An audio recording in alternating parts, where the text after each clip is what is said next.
Welcome back, boys and girls. Let's rock it off with some more Saxon phonics. Welcome back, boys and girls. Listen to these words and listen for the sound that is in the initial position. Quick, quilt, quiz. What sound do you hear in the initial position? Quick, quilt, quiz. We hear the sound in the initial position of each of those words. Let's look at the words up on the board. Quick, quilt, quiz. What letters are making the sound? Q and U. QU is a combination. Remember, a combination is two letters that come together to make an unexpected sound. The sound we are hearing in these words is qu.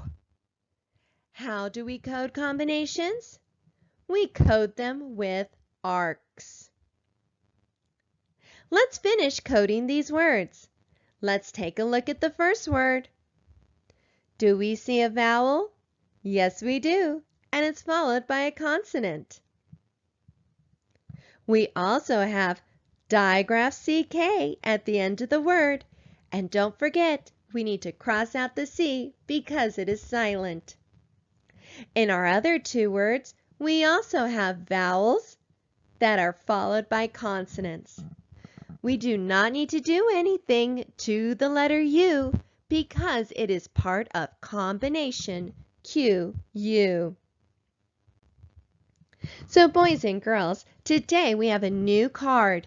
We have combination QU. And to help us remember what sound it makes, we have the keyword quilt. So we have quilt. Great job, boys and girls. Let's practice coding some words. Let's remember our rules. First, we have our vowel consonant rule.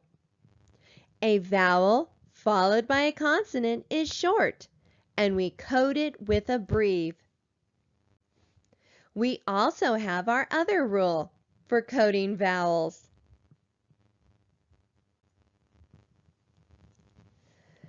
An open, accented vowel is long, and we code it with a macron. Let's practice coding these sentences. Let's start with our first word. We have a vowel followed by a consonant, so we're going to code it with a breve. Our next word, we also have a vowel followed by a consonant, so we're also going to code it with a breve. And our next word, we have a vowel followed by a consonant, so we're going to code it with a breve.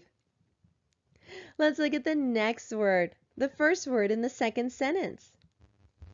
We have a vowel, but it's not followed by a consonant.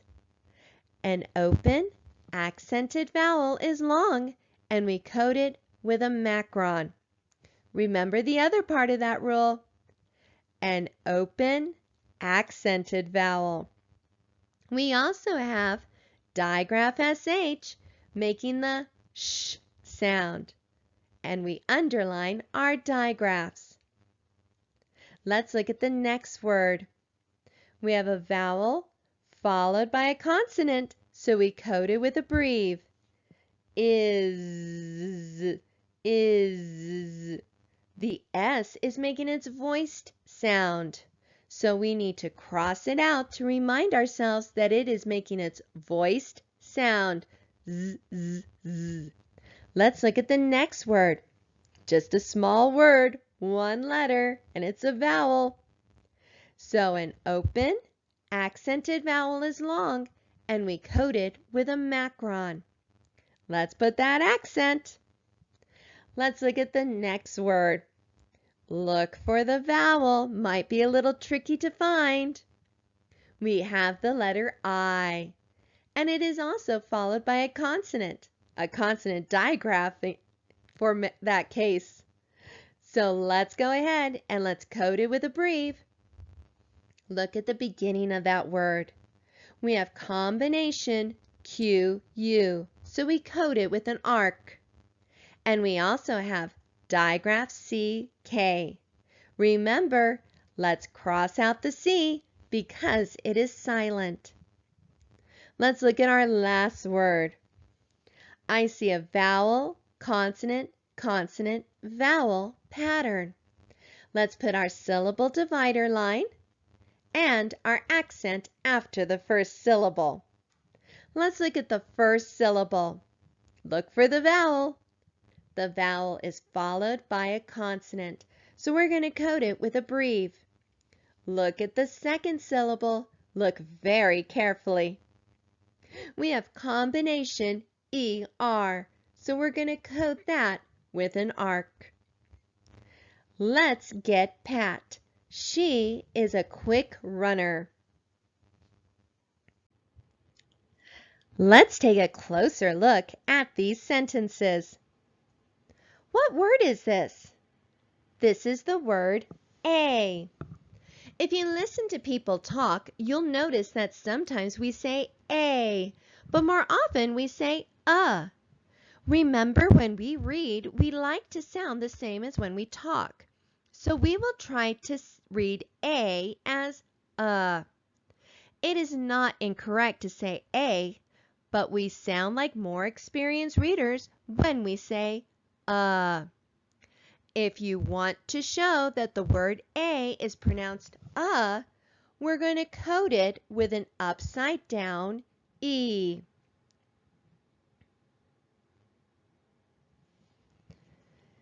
This is called a schwa. Do you remember another word that often makes the schwa sound when we read it? The word the. Let's look at something else. What is this called? This is an apostrophe. Do you remember what it means? This apostrophe shows that some letters are missing. When we talk, we sometimes take shortcuts. What do we mean when we say let's? We're talking about let us. We can spell words this way too. When we take out letters and use an apostrophe in their place, this word is called a contraction. Great job today, boys and girls.